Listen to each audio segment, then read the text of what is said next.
like to present the folks from Noridian. They're going to talk about how they've been deploying and using the solution to help both govern the process and also contract delivery. And I think they're going to touch a little bit about a lot of elements of the process. So welcome to Holly, and she can introduce herself and her colleagues. Great.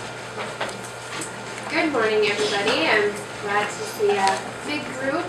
We want this to be a pretty interactive session, so there are a few points that I'll be asking for some of your input, so we can try to tailor. We work in some government space, but also some commercial, so we can try to focus conversation where it fits most of you. So we're just going to start with some introduction. I'm Holly Meyer. I'm Director in our business development area, and I also oversee our bid and proposal teams.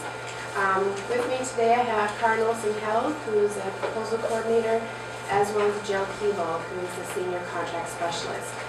So you can already see we have business development represented as well as contract administration. So just quickly about Noridian. We've been in business 48 years. We're present in 50 states. We have federal and state government contracts. We also do some work in commercial. So we will talk a little bit through the differences that we see in the expectation from your customer for compliance in federal versus state and local versus commercial, and as well as in delivery. So we are a wholly owned subsidiary of the Blue Plan. So we have a lot of commercial presence on our parent company, and so all of that to say we're healthcare focused, which implies IT and security. There are a lot of other industries that are necessarily a part of healthcare. So this is just a little bit showing again that we have across this whole gray continental United States, we serve our PDAT contract, which, as we know, maybe the gray drops out a bit, so I'll just point that out. So we have, that's a federal contract, and then we have in Medicaids, and their smaller contracts here are all represented. So how about you? By a show of hands, who primarily is focused in federal? Okay. How about state and local? Great. And commercial? Very good. Well, we'll talk a lot less about commercial. How about what departments do you come from? Are you, how about bid teams? Bid proposal, capture. Okay. How about delivery? I see some commonality of, yep, I'm that too. So many colors of hats inside of these organizations, comforting to know ours is no different. So as you consider what compliance means to you, I would imagine that that's different depending on your industry as well as your team. So Jill with me today is an attorney, so compliance in contracts and legal means something different than it does in new business acquisition. So we're here to share with you how we've been able to use the product to manage both pieces of that compliance. It's a little hard to read here, but since we have so many government customers, love despair.com for a little comic relief. If you think the problems we create are bad, just wait till you see our solutions. So I think that's where we all come in to help provide solutions to the government. And so through that whole process, from RFP response to the award of the bid, and for us, when you consider your pipeline, we don't just consider new acquisition in our pipeline. Of course, you need to consider extension of your existing contract or the upsell to your current customers as part of your pipeline? And how are you going to achieve that if you aren't performing well for them? So when you start to focus in here on this continued growth, so you have the standard use here in your compliance matrix, evaluating language to assure you're submitting a credible and strong written response. But after bid award, we can use the product to help achieve implementation success, as well as to monitor and assure successful performance. And then once you are already in execution, how can you use it to enhance contract renewal, contract extension? And part of growth these days, you need to consider award fees and other mechanisms that you are incented for positive performance. So assuring consistent compliance is reputational, but it also hits your bottom line. So for us, the life cycle of compliance looks something like this. Here, having established a lot of folks working in federal, our experience, and throw out your experience, is that we have very, very prescriptive requirements, and this is not new. From the size of the paper to the weight of the paper to the size of the font, it's very, very prescriptive. We know that fail to adhere to those expectations can result in non-compliant bids, your bids being tossed out, and that's an awful lot of work to do if you are not going to be evaluated for the work that you've done. So clearly, the opportunity to use VisibleThread to achieve compliance with your written response is clearly factor number one. And we know that those responses are often evaluated by show of hands across your industries. The healthcare industry is very litigious. There are protests on every award. And then there are protests about the protests. How about other industries? What other industries are represented here? Do you see a lot of protests in your industries as well? Mm-hmm. So when you think about compliance, we are often looking at not even just so much, is the customer going to accept our response, but achieving a bulletproof response that a well-seated competitor is not going to be able to poke holes in.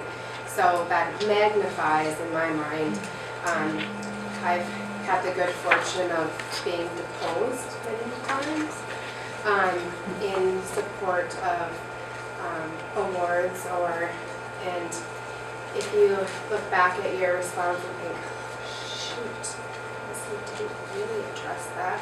It's no fun to be on the stand and have to tell counsel, yeah, you're right, I don't know, we're busy, there's a lot going on. So any ability to use a tool that can automate, and clearly that's helpful. For those of us in state and local, we have this kind of weird blend of customer wants to see innovation, so they're not going to necessarily prescribe everything. And so it gets a little bit fuzzy on how you can interpret compliance, because it's not clearly directing you to do one thing or another, where in commercial we see even more of that, somewhat even less prescriptive. But regardless of which customer you're working with, you have to submit a compliant response, clearly. So identifying the requirements, we use VisibleThread to pull keywords, the classic should and shall, those things that we're required to execute upon. We also use VisibleThread to evaluate our response once we've written it, looking for confirmation that we've captured keywords to show that we are in fact responding, but also that the writing is clear, that we have been concise, that we have not really complicated things, because just as we're busy, we know our customers are busy. They They don't want to have to read and reread and establish the essence of what we meant. So making that clear, I think, contributes to our credibility. And if they award us work and it's then protested, they don't want to have to be on the hook to go through and support all of that either. And so we too use it to establish our starter matrix, and Karin is going to talk through that. She's one of our word nerds in the group. She gets very excited about all of that, so I'm sure you will feel her enthusiasm as she visits with us about that. So after you've been awarded work, now what are your customers looking for? They all want the same thing, but now they want to ensure they have a successful implementation. What does that mean? By whose standard? They want positive performance. They want improved customer service. They want enhanced satisfaction for their clients or their customers or their employees, improving their perception with the public, and they want all of this at cost saving. Does that even match what was in the RFP? Probably not very directly. So it puts us in this position of very squishy expectations. And so while we all strive to deliver on these things, what you truly have to deliver on is your contract. So after bid, we use the product to shred the contract. And in fact, in federal, I'm sure you guys have this situation as well, your RFP response becomes part of your contract. So it's a show of hands over here, a few people who are involved in delivery. And it depends how long your sales cycle is or where it starts and ends. But we have struggled with handoff from the bid team to the execution team. And being able to use your compliance matrix from the bid process to hand off, to update, to incorporate contract requirements really can smooth out that handoff.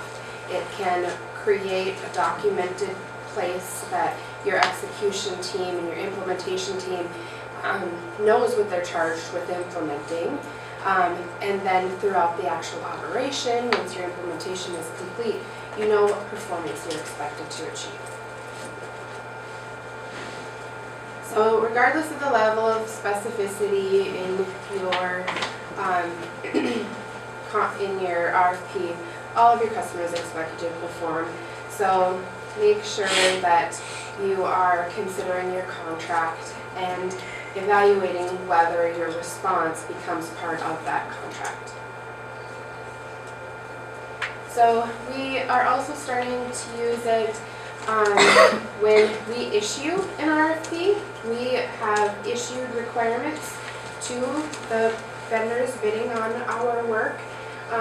Creating a compliance matrix from that RFP can help you assess as you're scoring.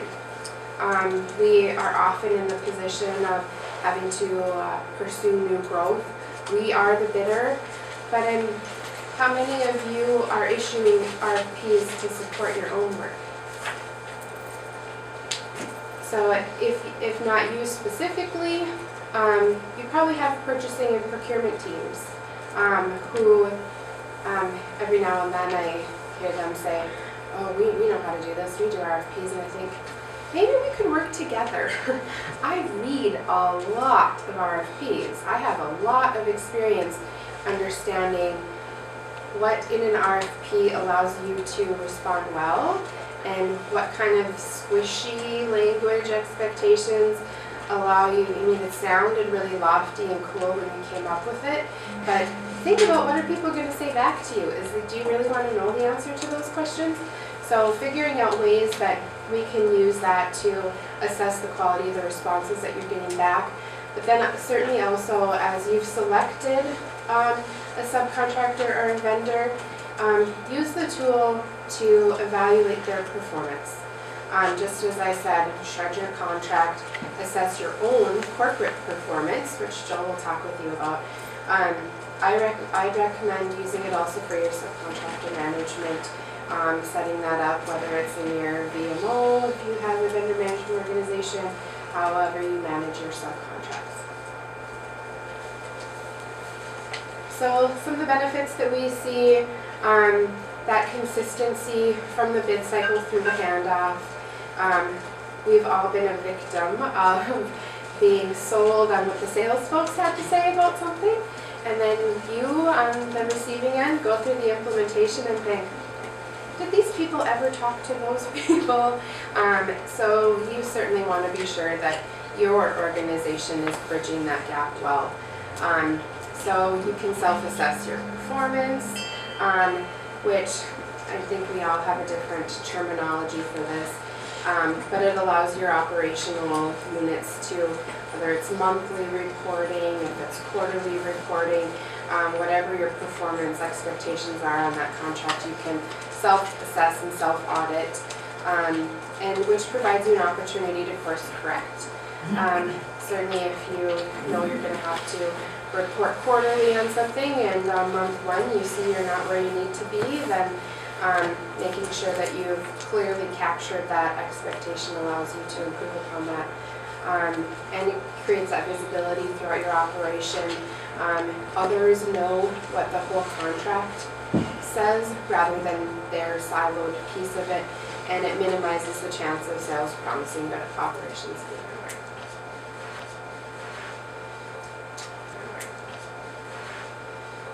Inside of DoD awards, there's a huge number of reference documents. How do you use VisibleThread to kind of look across, or do you only look at section C and make sure you understand what the deliverables are, procedures are? How deeply do you kind of apply it to scan through all the reference docs? In our federal bids, sections L and M have all of your expectations. We have also used it on this whole scope of work requirement. And then in state and local, we apply however we think makes sense because there's no consistency. So I was more intrigued by your use of it in the award document, not the proposal document, PWS, L&M, etc. How did you apply it? Once awarded, you get, the entire breadth of all the sections in your award document. Do you look at section C, which is PWS, or all the section J references, or? Yeah, we, and Jill can talk more about, we use it on our scope of work and then any associated addenda that describes specificity of performance. Okay, so it's really not A through J or LN, etc. Okay. Any other thoughts or comments? All right, and then I turn over to Karin to talk. Yes. Do you have any examples of where you ended up having to revert back to doing something manually, or examples of where customer service supported you in solving any issues? Customer service with VisibleThread? Mm-hmm. I don't, but I think actually, and I don't want to be like too overly, yeah, I'm trying to think, we haven't really had any issues. So I guess that rather than being a testament to how responsive they are, they're a testament to not needing them. I guess that's good too. All right, I'll have Karin talk you through how we have to process it. Thanks. As Holly said, I'm Karin, one of the resident word nerds at Noridian, and I'm a proposal coordinator. So where I've been using VisibleThread is primarily in that proposal process. And I think those of us who use it to create the starter compliance matrix. And for us, it really is that starting point. We run it after the RFP is released, and we're tracking both for RFP compliance, but we also tailor it to track assignments for completing the proposal. And so with our first run through VisibleThread, those are the steps we take. We load it, we run it, and then we tailor it. And I found that it takes about 50% less time to create that matrix, that proposal response matrix from beginning to end. And the reason for that is doing it before VisibleThread, we're going back and forth, dual screens, copying and pasting from the PDF into the Excel file, parsing it out. VisibleThread does all that, it's wonderful. But I'll show you how we tailor it, and that is where we do spend some manual effort. So I took an RFP that we responded to a couple of years ago. It was a state Medicaid RFP, and this is a screenshot of what the starter matrix looks like. And I've highlighted in red the key areas that we take and put into our internal matrix template. And that is looking at the RFP reference, the D.2.1.2. That's important. We need to go back because we'll continue to use that PDF RFP, the whole thing, as a reference document. And then also the text, what exactly is that requirement? And using the I used bid compliance scan V3. It was out of the box in VisibleThread, and one that works for us very well. It highlights the shalls, the commitments, those specific requirements. And this is a screenshot of that same proposal matrix in our template. So you can see here where I've highlighted in red those reference and the content pieces, but also then we add columns for who owns it. Is it Noridian? Is it a partner company? The specific person who owns it, who's the author. For tracking and assembling all of the different files, we call them modules. What is that? And several columns off to the right. Are there page requirements? Is there a signature required on this section or document? If we're working with partners, is the content confidential? Do we need to be careful what we of course always need to be careful, but really having it in front of us, is this one that we need to pull back? And so on. We also map in the evaluation criteria from the RFP.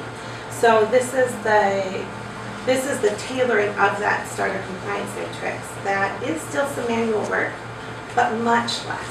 And yes. Oh, so do you have an example of where you've mapped in the criteria?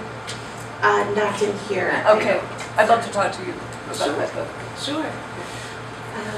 So it's taking what's out of the box, that starter piece, and making it work for us, and it takes about 50% less time. So moving beyond just the compliance matrix, we also use that, we use the scans for readability. We're looking for plain language throughout and inserting into our color team reviews. And the feedback reports become another point of feedback to our authors. In addition to collecting reviewers' comments, we can provide the readability report. And this is still in process for Noridian as we're continually refining our internal proposal process and where we can better use the tool. We've used it so far most often a little bit later in the proposal process. So while we're editing, right, maybe post-red team but pre-gold team. And we want to insert it earlier and earlier, even into early drafts of executive summary, which we may be working on prior to RFP release even. So we're continually looking at how we can use this tool that we have to make our lives easier, but also create a better response. I'll just jump in there. I can think of a time our president often is charged with writing an executive summary, and as you provide a report to him that says bad language, hard to understand. He's a very open-minded individual, and he actually enjoyed getting that feedback. But the thing that's kind of cool is that I don't have to be the one. I'm like, this is a canned report, sorry. But it really is some of the subjectivity out of that process. You have many executives who are, I have a win rate, I must be doing things well, or maybe you've just been lucky. Nobody really likes to hear that, and so it's been really great to be able to present someone else's opinion. And I mentioned where we're using it in the editing process for those of us who are editing the word nerds. VisibleThread, these reports pointing out the passive language, pointing out the long sentences. It's what I sometimes call the low-hanging fruit. Let's clean all that up quickly so we can focus on sometimes what we call the deep edit, making sure that voice is consistent, making sure that our win themes are woven in. And that's something that we can use those quality reports and help identify some of the keywords, the themes, but it takes a bit more of that person touch. So when we have finite resources, let's get the easy stuff out of the way faster, and all of these layers continually improve our product. So I'm going to show in the next few slides how we used VisibleThread in the editing process. And I ran reports both pre-editing and post-editing and looked at what are the metrics? Where are we improving? And so all the sections were edited by the same person, and we're using those primary outpoints, the long sentences, average sentence length, passive language, and the readability scores. So color-coded, the original version. There's some red, there's a lot of yellow. Hey, there are a few sections that are green.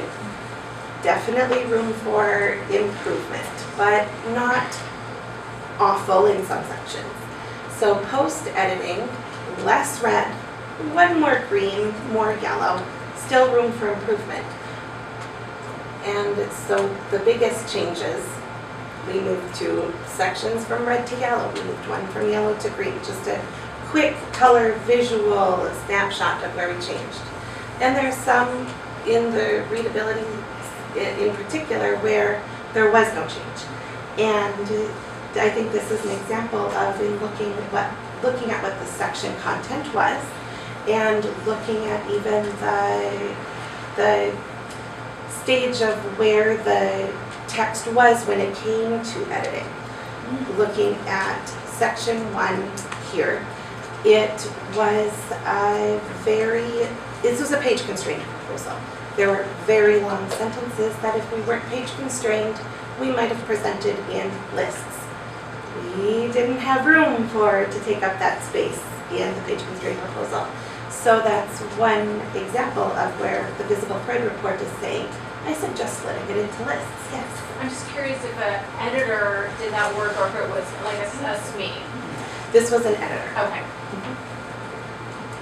And as a follow-up, in Yeah, your sure. experience of using this aspect, does it provide the guidance that a non-editor, like a subject matter expert or somebody who maybe is the original author, I'm wondering if there's maybe a way to focus the editor on more high-value stuff and not the cherry picking, that would give a layman, if you were to put it that way, enough feedback to have them do some of the fixes themselves.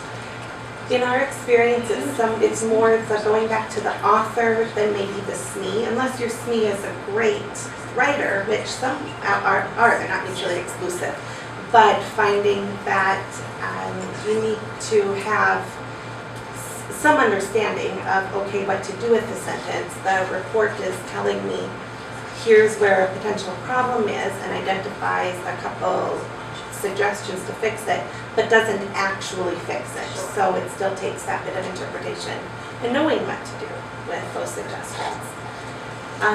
Do you guys have any input? Like, we've been considering, maybe in a page constrained proposal, do we want to change our readability index? Are we comfortable with a longer sentence in that case? Or do we just understand that we accept more red as being, we can submit that? in healthcare, there are so many acronyms. There are really complex medical terms, and those are the appropriate terms to use. And the product also appropriately identifies that they're hard to understand. So some of those things we can't fix.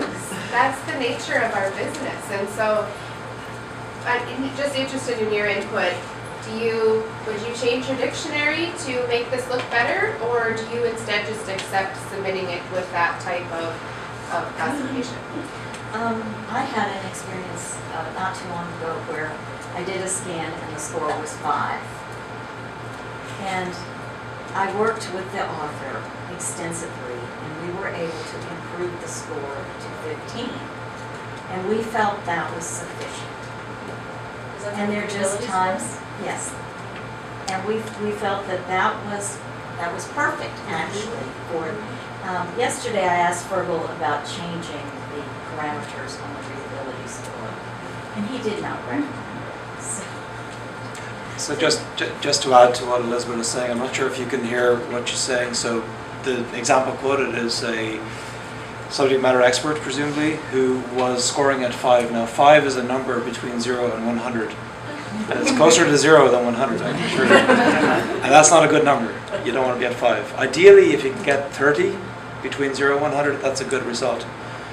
But getting to 15 in the context that she was in was marked improvement, given the fact that the readability measure, which anyone who's used Word will see readability embedded in there. It's kind of hidden. But it's a composite measure. It's based on syllables per word and long sentences. But the syllables per word bit is by far the heavier weight of that readability measure. So what it basically means is that if you're dealing with medical terminology or complex engineering terminology, you will not get that readability level sufficiently high as if you were dealing with financial services and you're communicating credit card terms to an end consumer. There are two different audience levels. But in the end, I will say long sentences and passive voice are rarely excusable. Because even in a long sentence context, even though the suggestion is split it and make it into this, you can split the sentence and just put two different sentences head to head. You'll invariably lower the word count, and you'll make one sentence communicate one idea, as opposed to a composite sentence which may get confused in the mess and may not communicate very well. But there is judgment calls here. One question on the readability number. What is the standard that readability score is tied to? Sure, let me, I might just stand up so that you can see me. So that's known as the Flesch Reading Ease Index. It's a number between 0 and 100. Rudolf Flesch was an eminent linguist in the last century. It's also the basis and has a loose link to what's called the Flesch-Kincaid Readability Index. It's a grade level index, which basically suggests the level by which you need to attain education-wise to be able to easily understand a copy.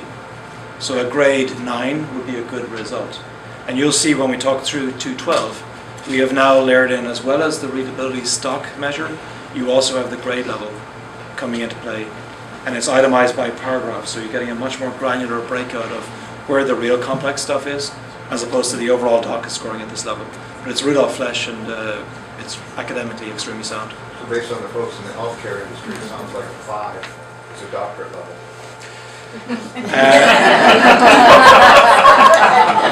Depends upon who you're writing for. In reality, you need 2 doctors for that one, but hey, So I have a question. I'm sorry. When you correct or edit that one section where there's a readability problem, do you have to scan everything all over again in order to get your score, or can you just do that specific section? I've scanned the whole document again, uploaded the edited or clean version and run it again, and it is so fast. It takes very little time to upload and run that scan. I haven't tried to run it on just a section, so truthfully I don't know if that's... So just to clarify, we just run the scan on the document itself, but you're talking about 20 seconds. Yes. Right. 40, who knows, maybe it's a big document, 2 minutes. but it's Very good. so VisibleThread is not there as an editor. You already have Word, and so consequently, what you basically have here is a quality benchmark or quality workbench. So it's an oversight solution as opposed to a specific fixed individual section solution. There was another question just here. Yeah, is that an output of VisibleThread, or do you take the output from VisibleThread and make it? I took the output from VisibleThread to put together this chart. The output from VisibleThread, thought those are the 4 boxes right at the top of the PDF report that you're exporting to PDF for seeing within the tool itself. Is the same heading? I can't see. Yes. Yes. You see? Yes. But now we're going to see that by section, is that Yeah. correct? This Yeah. X. Oh, yes. Was there another question? I was just actually gonna make a comment, or, yes, make a comment. I was gonna say, we don't ever, like, we look at the readability, but we're a highly technical company, and the terms that we use are never gonna hit probably even 30, let alone 50. But we also realize that most of the reviewers that we can are also highly technical. So, I mean, we try and tailor it to our audience, and so we don't necessarily look at it at the score and say this is bad. We look at it and, you know, it's based on the RFP and the response, and if we have red, we're okay with it. Yeah, and I think too, for us, we would not accept the executive summary being out of 5, because that typically has a different audience. When you get into your detailed security requirements, being out of 5 might be perfectly appropriate. So consider too which section of your response. I think, you know, seeing more red in some sections, we would expect. And in this example, section 1 and section 4 were highly technical.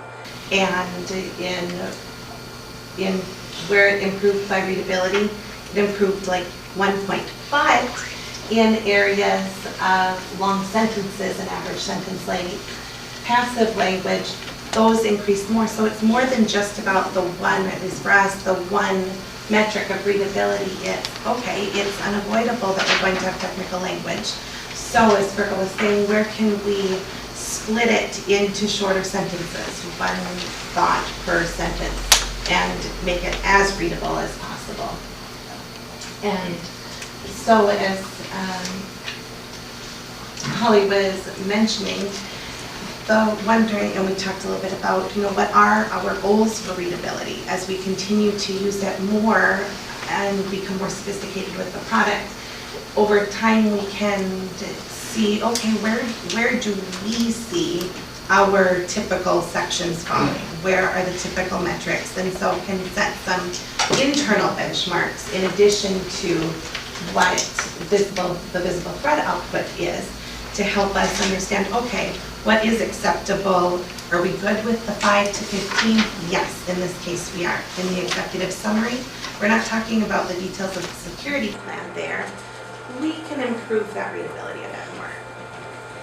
So we did a little bit deeper analysis. We did change our parameters for readability slightly based on who our customer is and what levels of education they're at. If you consider Hop on Pop is 100 and somebody's executive summary is a 5, you got a problem there. And Reader's Digest comes in at about 60. So we looked at where our customers are and kind of gauged our readability. But it's also, we've advised everybody not to take readability, oh my gosh, it's red, it's horrible. No. We also have highly technical terms in the engineering terms. And the minute you use maintainability or availability, your readability is going to go down. And it's it's not emphasized as much, but we did adjust it slightly so that our scores come out where we want to be. And we looked at what our writing was like before. We looked at previous documents, and so we focused on the trend of improvement. So I think that helps a lot. just saying, just as long as you improve 1 point, 2 points, that's great, but the scores in the other areas, like you said, long sentences, passive voice, they're going to improve tremendously. So I just want to do a quick time check. We're right about where we should be ending, but we haven't talked yet with Jill. And I can be very quick. Myrtle, would you like us to continue? Are we comfortable? I'm not sure if we're comfortable running a little late. Oh, yeah. I'm encouraged by all the conversation. This is very helpful for us too, but also want to respect. So everybody straw else's poll, time. are we good to go and just carry on at the same pace and maybe overrun slightly? Is that okay? Please carry on. Good, okay, right. Okay, I'll turn it over to Jill for contract. As Holly mentioned, I'm not as much a word nerd, I'm a contract nerd. So, and she also mentioned I am an attorney, so please do not take anything I say as legal advice because you're one of counsel needs to decide how they want you to do stuff. But, so we have been using it in our contract administration department, not as much in our legal department. We've been running quality matrices to monitor both prime contracts and subcontracts. And so what we call these internally are our should shall statements. We created a new dictionary specifically for contract requirements. Should, shalls require, I can't even think, you know, all the words, we will, right? So you guys know the words. So we created our own dictionary and that's what we run these through so that it pulls out those keywords. We run it through the requirements. So I think a gentleman over here had asked, do we run it on J or individual documents? It is just going to depend on what you're looking at.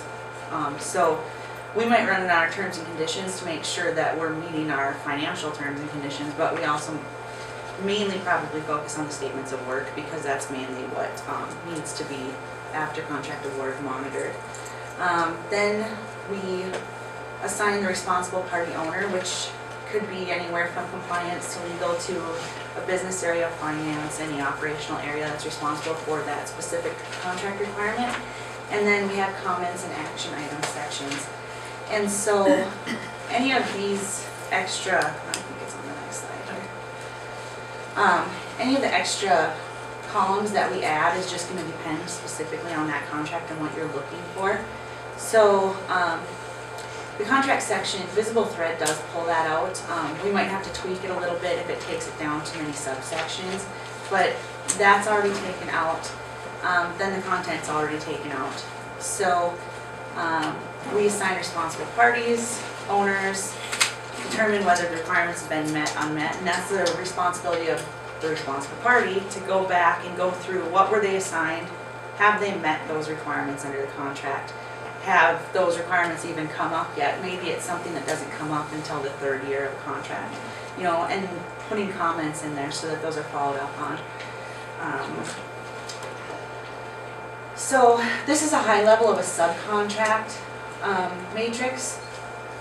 And so for this one, we didn't actually do it as a should shall. We just broke it up into a matrix so that it would pull all the sections out. And then we manually went through and identified.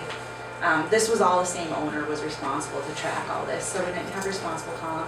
But then they went through met, unmet, and then added comments. So when I met with executives to go over how do we feel about this particular vendor, we didn't just look at the met, unmet. We could go back and say, oh, why was this met? Why wasn't it met? And then if it's, I mean, some of these are very unclear, but you can always go back to the owner to see exactly what they meant. So mainly if you have unmets, those are the ones that we focus on. We didn't run one on one of the prime contracts because those are so different. And it's really just going to depend on what you want in those. Let's see, this has reduced our time. We've done subcontracting we're just starting on, but should shall statements were done manually before we got VisibleThread.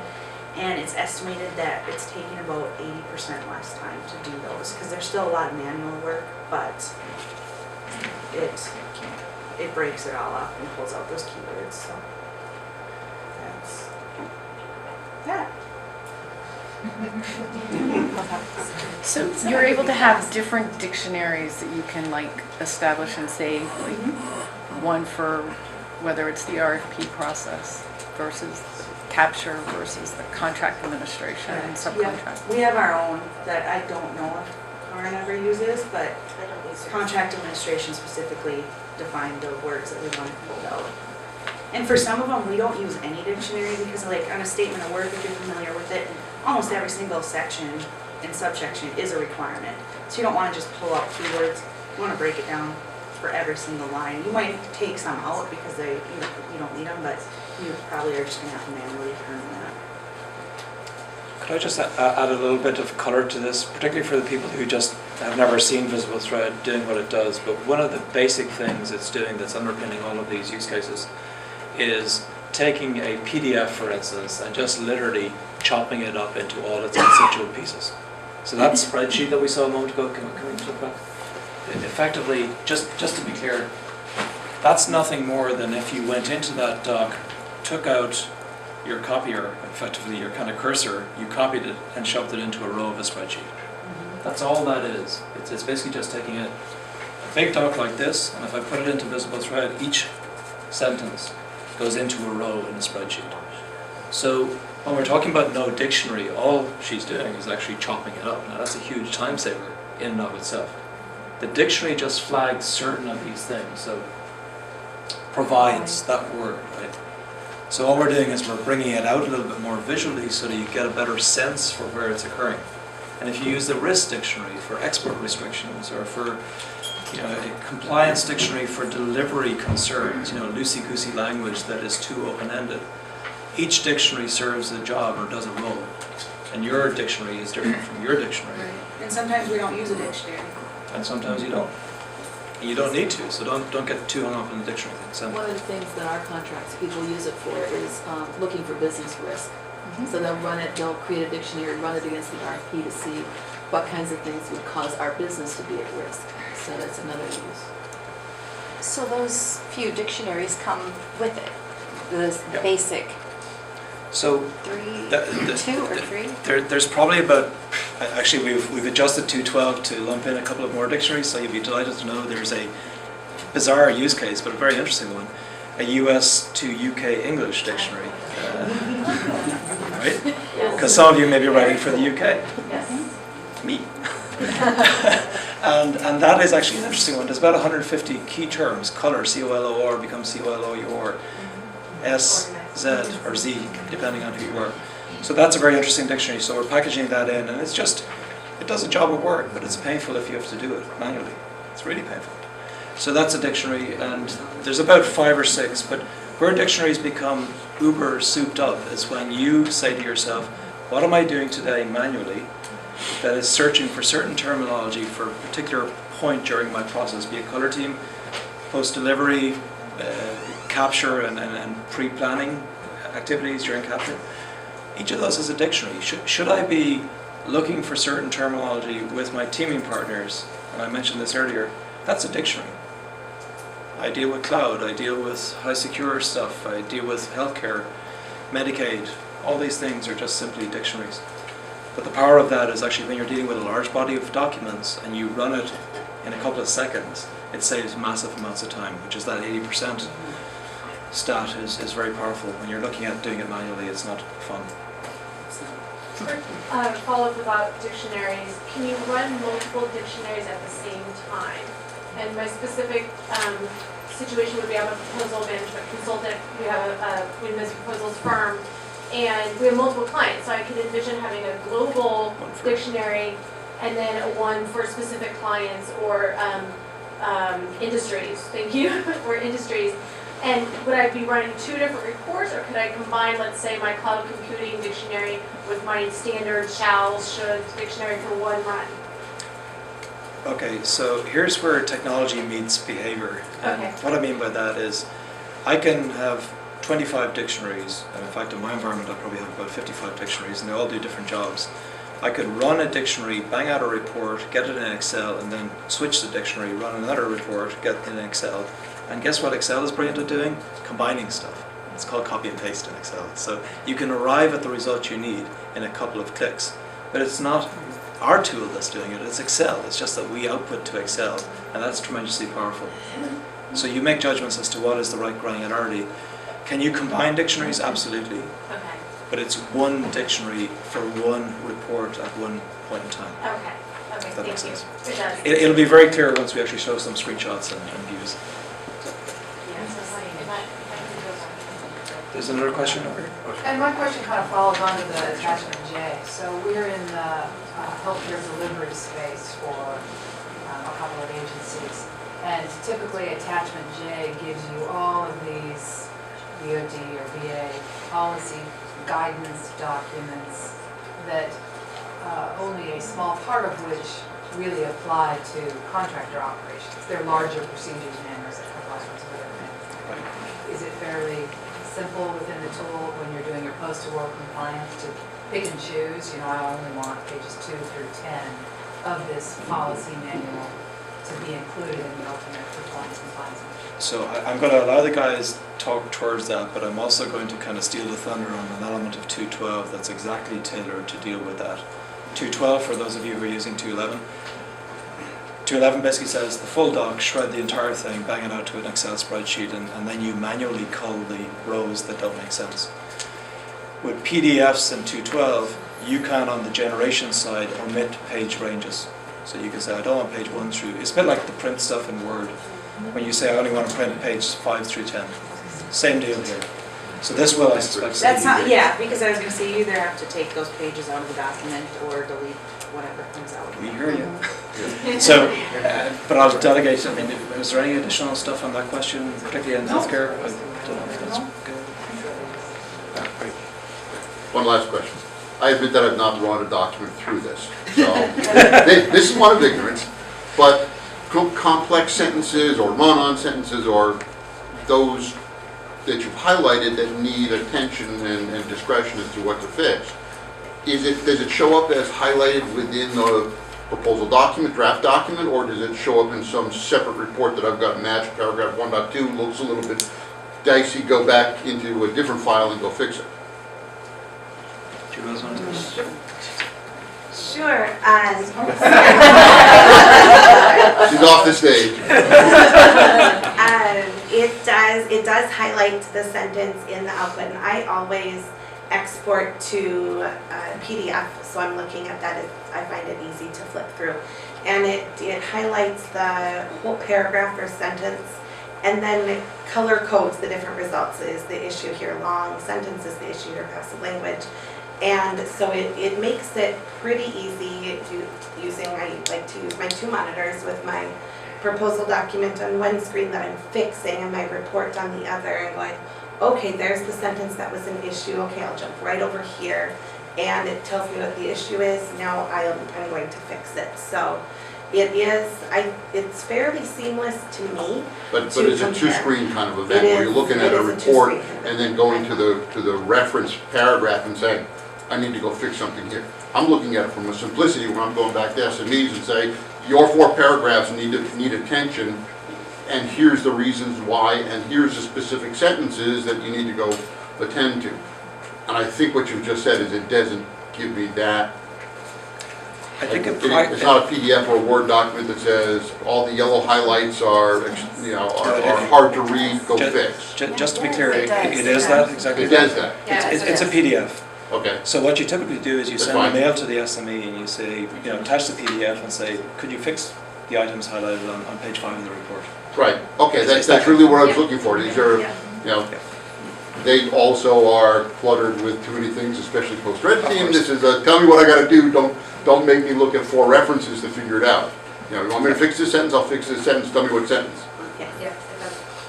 And also on the report, keep in mind, if you use a PDF to run the report, you'll get page numbers in your output report. If you use a Word document, you don't get page numbers. So, but it will tell you exactly in the Word document what paragraph it is, what section it's in, what document it's from. So it's specific on where it is, whereas in PDF, it will tell you what it is. But most of your documents, the writer's documents, are going to be in Word. Let me add to that a little bit. There's a bit of a technical thing going on there. PDFs have reliable page numbers. You all know PDFs. Page 1 is always page 1, page 5 is always page 5. Word documents technically are dictated by how you print. If you print portrait versus landscape, you get different page numbers. So technically Word doesn't have a immutable version of a page number. It just doesn't. It knows itself when you're printing in a certain way, but that's not something we can discover from Word. So instead what we do is we pull out the headings. Now so instead of a page number on a Word report generate output, you'll see headings. So by and large, if you're writing the document, you will have strong headings. You have a strong heading structure, because most of you know Word, right? We're nerds. It's great. So you know how to use headings. The government, unfortunately, does not know how to use headings. So just as a tip, what you want to do with the government-issued docs is play with, if it's a Word doc, it's a SOW or PWS, whatever it might be, section law, then try saving it as a PDF, because you will get the page numbers reliably output, whereas you'll probably not get decent headings, because they just don't know how to use decent headings. So it's worth, even when you get a Word doc, you'll upload the Word doc and you say, well, I have a big blank on the heading area. That's because if you look in the navigation screen in Word, you'll get no headings as well. So since we can't reliably get pages from Word, what you do is you'll save as PDF, upload the PDF, and shred that, which is equally effective because you get the nice offsets on page numbers. All right. A suggestion for your API work is if you could get these comments to write into a source Word document, and the reason is just what you said, at the end of red team or gold team or blue team, whatever color team, you're getting lots of comments from lots of other reviewers, and I'm sure many in this room consolidate all those comments into one file. You know, a shortcoming right now is that we can't consolidate also the sentence structure stuff in as well for those reviewers. So consider that as an extension of the product. For RFPs, in many instances, they're now coming in PDF with embedded files. So when you upload that, do you have to do each one of these separately, or can all the files be? I'm glad my technical colleagues are here with me. Can you repeat the question? So I think the question is basically what many of the PDFs that are coming out are composite PDFs. They're multiple PDFs bundled into one, right? Not necessarily PDF. It could be embedded with a Word document. It could be an Excel document. It could just be Embedded files? Yeah. To the best of my knowledge, Word does not allow you dip into the linked documents, to the best of my knowledge. Now I'm fudging the answer. That's my residual memory says that. On the PDF side, I think it's the same deal. So you do have to take the composite, what are fundamentally units of docs, and upload those separately. Just a question about combining dictionaries. Yeah. Can you export a dictionary as a CSV document and re-upload it into another dictionary without losing the content of the original dictionary? Yes. So you can combine both dictionaries? And Yes. Just related stuff. So this is a combination dictionary thing. So we'll talk about dictionaries in a session later in the afternoon. By that stage, you'll all be falling asleep, but hopefully anybody who's interested in dictionary combination will be well awake. And we'll actually do a live demo and show you exactly how to do that.